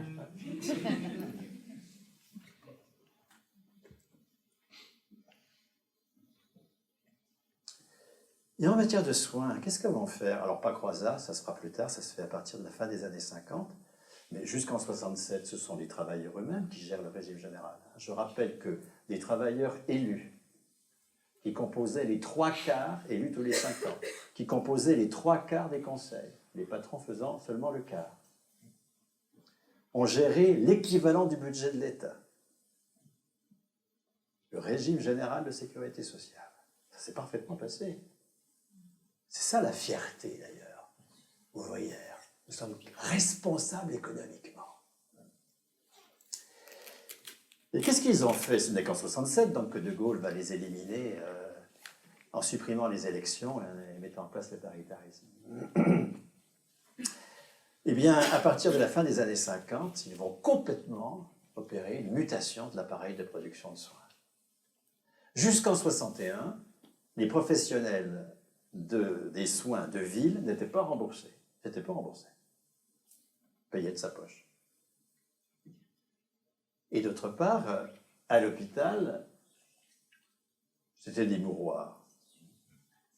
Jusque sous Vichy, il est interdit à des solvables d'aller à l'hôpital. C'est interdit. Il faut être insolvable pour aller à l'hôpital. Et si bien d'ailleurs que la cotisation qui va à la maladie des assurances sociales de 1930, elle ne sert à rien. Il n'y a pas de remboursement de la santé, enfin des soins de santé ambulatoires. Hein. Le syndicalisme médical, la CSMF, s'est construite en 1933 en réponse aux assurances sociales, pour refuser toute convention avec les assurances sociales.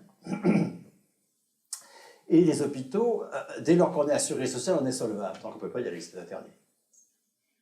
Donc du coup, il y a un excédent qui sert à alimenter le déficit des allocations familiales qui sont le cœur de la sécurité sociale à l'époque.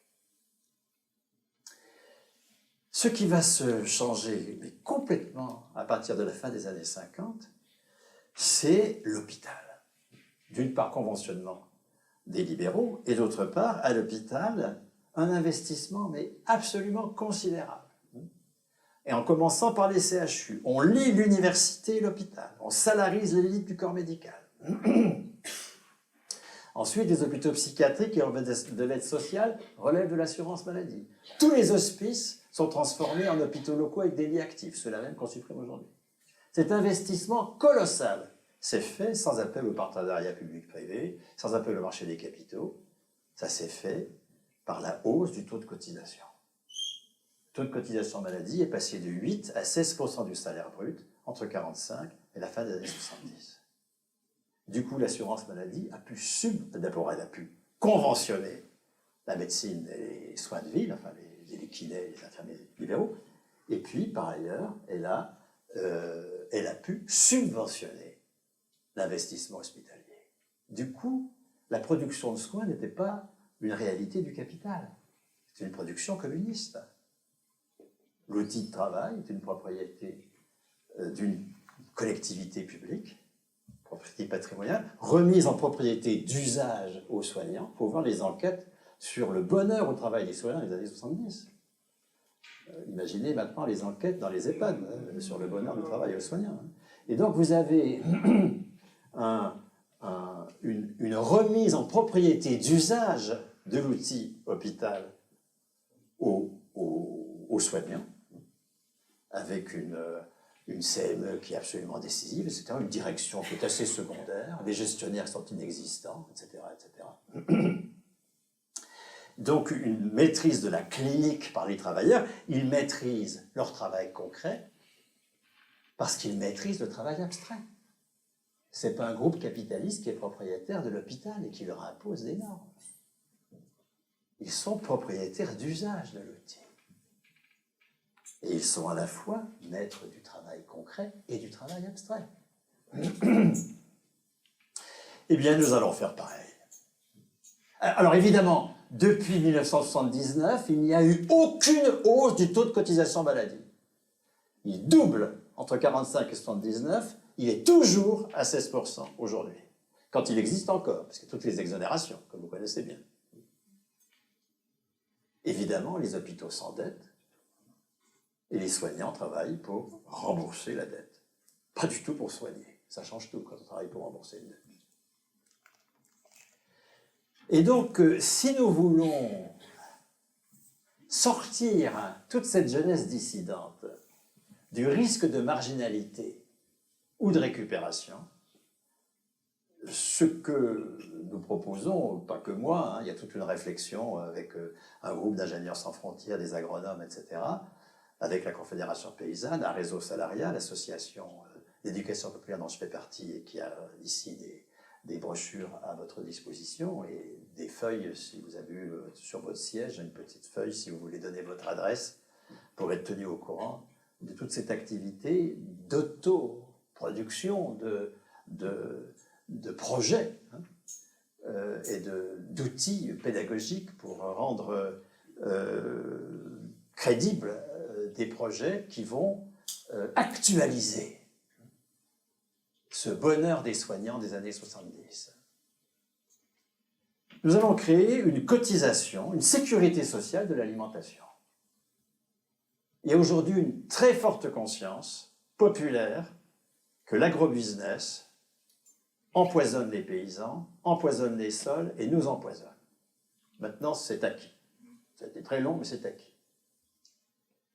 Par exemple, l'idée que c'est un crime de mettre sur la route le fret ferroviaire, c'est pas acquis. En matière de transport, nous avons encore des tas d'illusions. Mais en matière de nourriture, les choses ont beaucoup avancé. Et par ailleurs, nous avons plein de dissidents, souvent des jeunes diplômés, qui, sur toute la chaîne de la production de l'alimentation, production d'outils agricoles réparables, un outil capitaliste, par définition, il n'est pas réparable. Donc, vous n'avez aucune maîtrise de l'outil dont vous êtes éventuellement propriétaire. Tout comme une auto capitaliste, elle n'est pas réparable, bien sûr. Là, nous avons des ingénieurs qui réfléchissent, et ce n'est pas pour le retour à la charrue d'antan, hein, ce sont des outils extrêmement modernes, y compris en Fab Lab, etc., mais qui sont réparables, qui peuvent être maîtrisés par ceux qui les utilisent, qui peuvent être une propriété d'usage. Production de biens bruts, hein, blé, etc., vignes, bon. Production de biens élaborés, pain, bière, tout ce que vous voulez. Distribution, restauration. À tous les niveaux, nous avons aujourd'hui une alternative qui est là, qui est minoritaire, mais qui existe. On va s'appuyer là-dessus. On va créer une cotisation de sécurité sociale de l'alimentation à hauteur de 120 milliards. 120 milliards, là on est à plus de la moitié du budget alimentaire. C'est-à-dire que l'on peut, cette fois-ci, s'opposer efficacement à la grande distribution et à l'agrobusiness. Parce qu'on atteint un niveau suffisant. Vous voyez, la jambe gauche s'appuie sur une jambe droite. Il n'y a pas que le travail abstrait, concret qu'il faut vaincre, qu'il faut maîtriser. Aussi le travail abstrait. 120 milliards, c'est 8% de la valeur ajoutée marchande des entreprises qui produisent 1400 milliards actuellement. Aucune entreprise ne peut ajouter à ses cotisations à salaire actuel 8%. Nous allons donc en faire une opération blanche. Les entreprises ne rembourseront pas leurs dettes d'investissement à la même hauteur. Prenez une boîte qui fait 1 million de valeur ajoutée, elle va donc avoir 80 000 euros de cotisation qui vont aller à ce que je vais dire, hein, la sécurité sociale de l'alimentation, eh bien elle ne remboursera pas 80 000 euros de dette. Pourquoi est-ce que la dette est illégitime. On a fait beaucoup de réflexions, on a avancé beaucoup sur l'illégitimité de la dette publique. On dit, les Allemands, en 1953, on a effacé l'ardoise, ce qui a permis de relancer, et on ferait bien de faire la même chose en Grèce, enfin, etc., etc. Il y a aujourd'hui une avancée sur l'illégitimité de la dette publique. En revanche, sur les dettes privées d'investissement, je ne parle pas de la dette qu'on fait pour acheter une bagnole, je parle de la dette privée d'investissement, il n'y a pas de réflexion sur ton illégitimité. Or, c'est illégitime. Le capitalisme en 30 secondes, d'accord? Je suis soit propriétaire direct de l'outil, soit actionnaire, soit prêteur. Grâce à cela, je ponctionne une partie de la valeur que vous produisez. Je la regroupe dans un centre de profit, et puis je vous la prête. Et puis vous me remboursez. Et puis s'il n'y a pas assez de profits accumulés, je crée de la monnaie à partir de rien. Puis je vous la prête, puis vous me remboursez. Formidable. Nous avons été capables de dire le roi est nu. Il faut, bien sûr, qu'il y ait de l'avance pour qu'il y ait investissement. Il faut avancer de l'argent. Mais il n'y a aucune raison que cet argent, ce soit une dette. C'est nous qui produisons la valeur. Il n'y a aucune raison qu'on s'endette pour produire la valeur qui va servir à financer l'investissement. Il y a donc tout un travail politique à faire entreprise par entreprise pour dire, mais cette boîte qui doit rembourser 80 000 euros, non, elle ne remboursera pas. Mais elle va verser une cotisation. Alors les prêteurs font fuir. Mais qu'ils fuient. Tous à Coblence.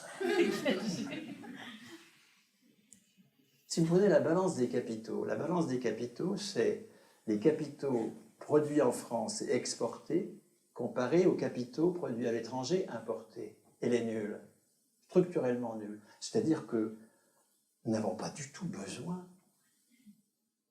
de capitaux produits à l'étranger dès lors que nous utilisons la valeur que nous produisons. Pas du tout. Donc, les parasites, qu'ils s'en aillent, évidemment. Oui, ça suppose toute une bataille. Parce que rembourser ses dettes, c'est quand même normal. Oui, d'accord. Et donc, à partir du moment où nous avons ainsi collecté 120 milliards, en dessous, c'est même pas la peine, d'accord? C'était la force du régime général, d'accord? Ça a été de socialiser l'équivalent du budget de l'État pour pouvoir créer un appareil de soins, etc., etc. Mettre en place les retraites. Il faut une jambe droite solide si nous voulons avoir une jambe gauche réelle. Nous allons affecter 80 de ces 120 milliards, les 2 tiers, à la consommation.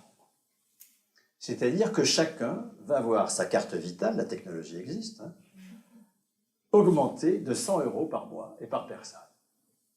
Ça fait 80 milliards si on multiplie 100 euros par mois et par personne sur les 65 millions de Français. Enfin, 65 millions de résidents. Donc, chacun dispose de 100 euros sur sa carte vitale. On solvabilise l'accès à l'alimentation, mais pas n'importe laquelle. On ne pourra pas dépenser ces 100 euros à Lidl. On ne pourra pas les dépenser auprès de l'agrobusiness. On ne pourra les dépenser qu'auprès de professionnels conventionnés. C'est comme nous avons fait avec les hôpitaux et avec les libéraux. Et on va conventionner sur des critères de bio, des critères de salaire à la qualification personnelle, des critères d'investissement, sans appel au marché des capitaux. On va sortir, enfin, la production d'alimentation de l'agrobusiness. Maintenant, chacun sera libre, comme pour la santé, de choisir son professionnel. Ce sera des biens à prix, ça ne va pas être gratuit. Ce sera des biens à prix, et on choisira son professionnel, mais uniquement parmi les conventionnés. Nous allons susciter un tel marché d'une alimentation alternative à l'alimentation catastrophique dans laquelle nous sommes englués, qu'il n'y aura pas assez de professionnels au départ. Ils existent, mais ils ne seront pas assez nombreux. Donc, les 40 autres milliards, nous allons les affecter à augmenter le nombre de professionnels. acheter des terres pour les sortir du marché, faire de la terre un bien commun, gratuit, avec des bails amphithéotiques. Aider à l'installation. Aider des agriculteurs engoncés dans un agrobusiness dont vous voulez sortir à passer au bio. Tout ça est possible, dès lors qu'on dispose de 40 milliards. Je rappelle que la PAC aujourd'hui, c'est 10 milliards. On va disposer d'une toute autre capacité. On ne va plus pleurnicher, vous comprenez? Il faut arrêter de pleurnicher. On va devenir communiste, ça fait autre chose. Responsable, collectivement responsable.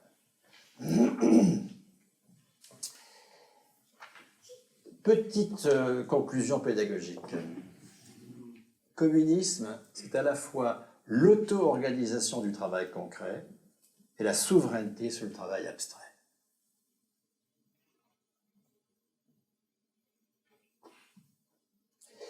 Et par des mesures de ce genre, j'ai parlé de sécurité sociale de l'alimentation, mais on peut faire une sécurité sociale du transport, c'est tout à fait urgent. Une sécurité sociale de l'énergie, c'est tout à fait urgent. Une sécurité sociale du logement. Quand on sait combien toutes ces dimensions-là de la production sont décisives dans le mur écologique vers lequel nous fonçons à toute vitesse. Nous allons le faire, et du coup, nous allons passer des 17 millions, du tiers des plus de 18 ans qui ont un salaire exceptionnel à 100%. C'est comme ça que nous allons construire le droit politique au salaire pour tous, y compris comme travailleur indépendant. Pour moi, un travailleur indépendant, en étant un libéral de santé, c'est un salarié. Il vit du salaire socialisé de l'assurance maladie. Salarié, ça ne veut pas dire avec un contrat de travail avec un employeur. On a dépassé tout cela. Nous allons vers un dispositif offensif de construction du droit au salaire comme droit politique de la personne. Le capitalisme, il passe son temps à nous suspecter. On est suspect. On n'est pas à notre place. On est à la fois irresponsable sur l'essentiel, mais sanctionné par le chômage, par l'entretien avec le N+1, par un management par la peur, etc., etc. Nous allons au contraire confirmer les personnes. Confirmer les personnes en permanence, de 18 ans à leur mort, par un droit à être reconnu comme producteur de valeur, par un droit à la qualification, par un droit au salaire comme droit politique. Là, je vais avoir besoin d'une deuxième étape de vos aboiements. Et s'il vous plaît, un peu plus fort que tout à l'heure. Encore une fois, nous avons des start-up qui cherchent leur niche, d'accord? Et moi, je me mets une casserole au cul, d'accord? Mais j'attends vos aboiements pour aller plus loin. On y va? Oui,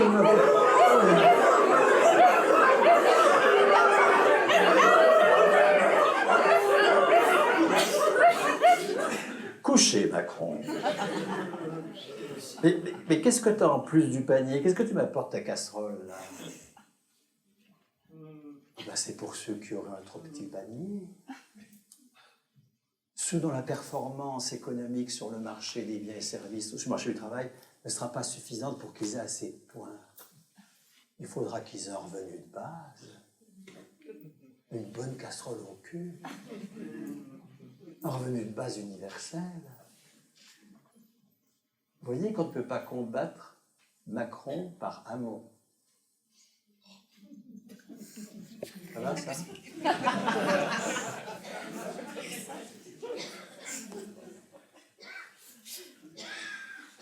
L'ambition de la classe dirigeante, c'est d'en finir avec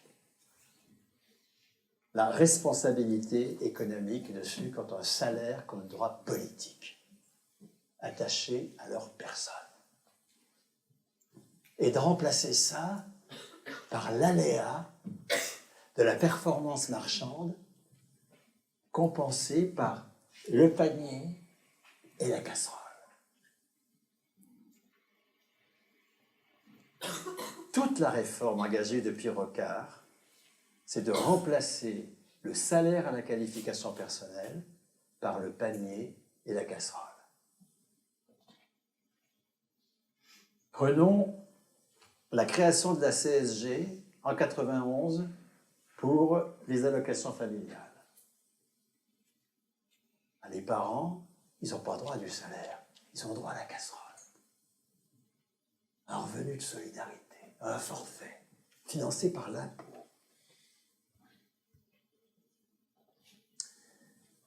Simone Veil, en 1994, elle crée le Fonds de solidarité vieillesse. Ah ben, des personnes qui n'ont pas contribué, elles ont droit à des prestations, mais c'est des prestations non contributives. Par exemple, les trimestres supplémentaires donnés aux parents qui ont élevé des enfants. C'est pas contributif. D'abord, c'est des femmes. Les femmes, ça ne contribue pas, c'est bien connu. C'est pas contributif, mais il faut quand même le reconnaître. Alors, on fait un fonds de solidarité vieillesse financé par la CSG pour reconnaître des prestations, pour financer des prestations non contributives. Vous voyez bien l'aboutissement de la chose. C'est le panier d'un régime de retraite centré sur des comptes à points. Un revenu universel de base pour tous ceux qui n'auront pas contribué suffisamment, ils auront 800 balles de toute façon, financé par la CSG. Et puis, nos points, notre cher fonds. Voilà le mépris anthropologique dans lequel nous tient le capital. Nous sommes des êtres de besoin. On n'est pas des créatifs, on n'est pas des producteurs. On est des êtres de besoin qui avons droit du pouvoir d'achat, dans le seau, dans la casserole. Jospin, en 1997, il crée la CSG, cette fois-ci, en matière d'assurance maladie. Et puis, la CFDT et le MEDEF négocient l'obligation du régime complémentaire de santé dans toutes les entreprises en 2013, transformé par une loi de Hollande en 2014. C'est quoi ça? C'est pareil. La CSG pour un panier de soins, pour un minimum universel, financé par l'impôt. Et puis si vous voulez plus, ah ben, ce sera en fonction de vos cotisations. Ce sera la mutuelle. J'ai cotisé, j'ai droit. Je n'ai pas droit en fonction des besoins, j'ai droit en fonction de mes cotisations. À la MGEL, il y a aujourd'hui 84 taux de cotisation. 82. 82 taux de cotisation. 4 menus. Nous sommes dans une logique du j'ai cotisé, j'ai droit. Prestation contributive, c'est le panier. En matière de chômage, qu'est-ce que fait Macron? Il supprime la cotisation salariée, il va la remplacer par une prestation universelle, forfaitaire, la casserole, puis au-delà, ce sera en fonction des cotisations. Il n'y aura plus aucune référence à un salaire quelconque. Les chômeurs, ils n'auront pas droit au remplacement de leur salaire. Ils auront droit au différé de leur cotisation. Existe le salaire. Le salaire, c'est une réalité communiste que ne peuvent pas supporter la classe dirigeante. Mais à la place, c'est la Banque mondiale puis l'Union européenne qui ont théorisé tout ça. Bernadette Desclasquin, ici présente, peut attester de la chose. Nous avons parce qu'on a travaillé ensemble sur toutes ces conneries de l'Union européenne, et on sait de quoi on parle globalement, le remplacement du droit au salaire par un droit à 2 piliers de ressources. Un pilier forfaitaire universel financé par l'impôt, la casserole. Ah bon? Un pilier contributif financé selon du j'ai cotisé, j'ai droit, Macron. Petite fiche récapitulative. Rocard, Macron, parce que c'est Rocard qui lance tout ça, d'accord? Macron et Hamon sont des bébés Rocard d'ailleurs. Rocard, Macron, c'est tout pour le panier. La CSG, pour la casserole, la cotisation pour le panier. Vous voyez que argumenter autour, je ne sais pas quoi, de la bonne cotisation contre le mauvais impôt est absurde. L'impôt qui paye le salaire à la qualification des personnels, des fonctionnaires est un très bon impôt. La CSG qui supprime le droit au salaire pour le remplacer par un droit à la solidarité, c'est un très mauvais impôt. La cotisation à l'assurance maladie qui finance le salaire à la qualification personnelle des soignants, c'est une très bonne cotisation. La cotisation à la mutuelle ou la cotisation à la GIRC-ARCO qui finance le différé du revenu, c'est une très mauvaise cotisation. Il faut être plus subtil que ça, plus dialectique que ça quand on analyse les choses.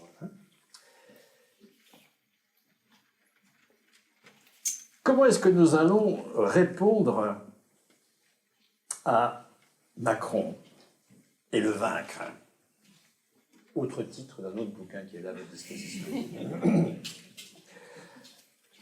voyez que ça suppose que nous assumions enfin le fait que les retraités sont libérés non pas du travail, mais du marché du travail, ou du marché des biens et services s'ils étaient indépendants, pour être reconnus comme travailleurs. Et ils sont reconnus comme travailleurs en leur personne. Et ça, il faut le faire à 50 ans, pas à 60. 50, c'est l'âge critique de l'emploi.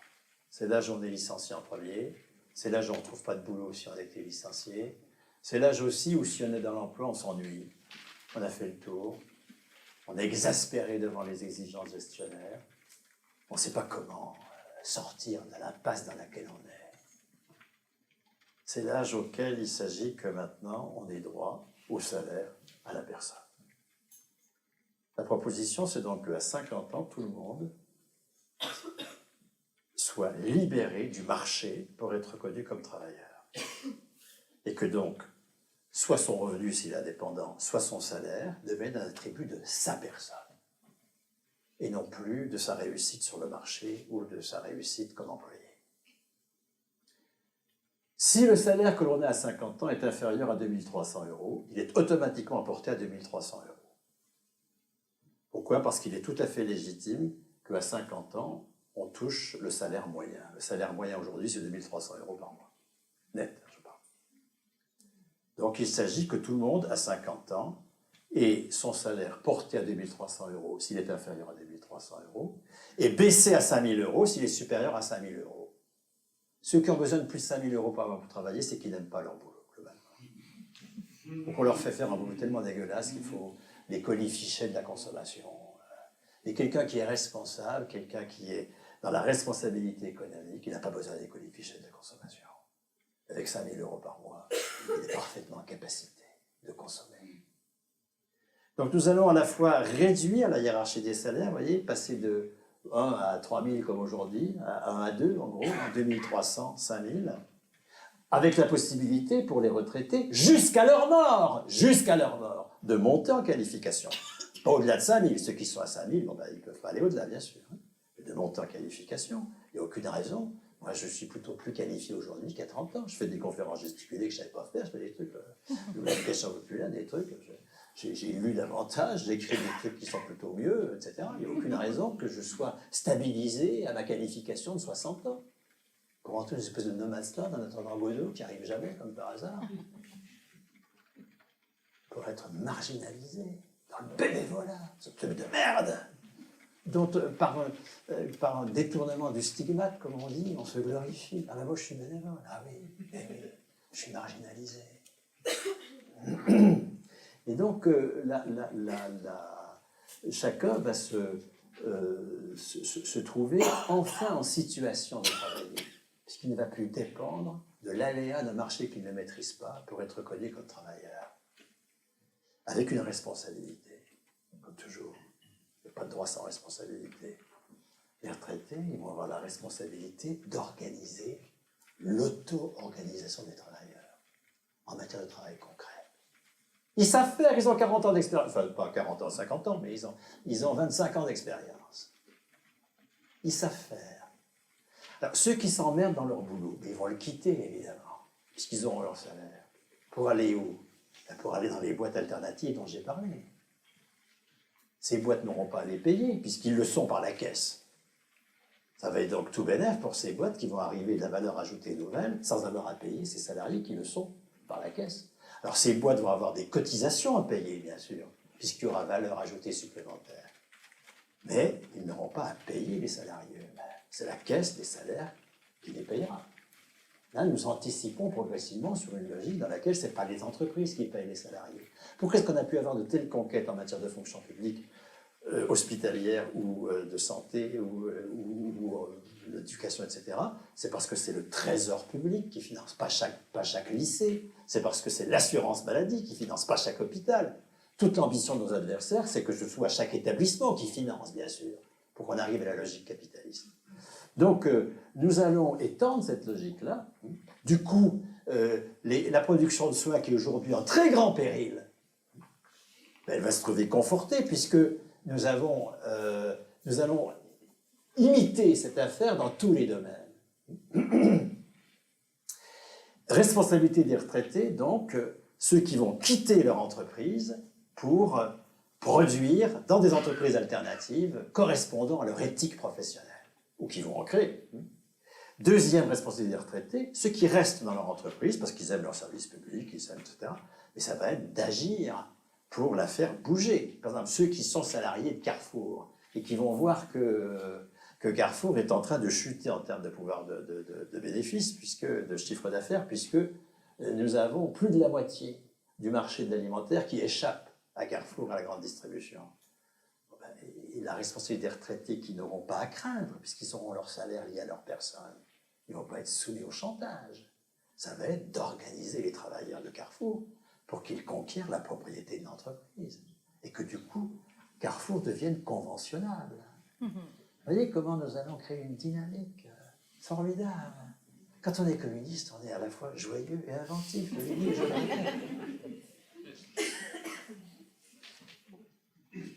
Je termine en lisant, pour ne pas me tromper. Je veux décider au travail jusqu'à ma mort, parce que je veux mourir sans âge. Mourir, bien sûr, sans âge. Je refuse que l'irresponsabilité économique me fasse devenir vieux. Je ne veux pas avoir un seau rempli du panier et de la casserole. Je ne veux pas devenir un seau rempli des puces de l'irresponsabilité augmentée. Je veux faire le saut de la responsabilité économique qui m'inscrit dans le présent éternel de l'agir communiste. Je veux marcher sur mes deux jambes, les deux jambes du mouvement réel du communisme, déjà là et toujours là dans la lutte des classes. Je veux les galons du piano pour y jouer l'éternel présent de la révolution.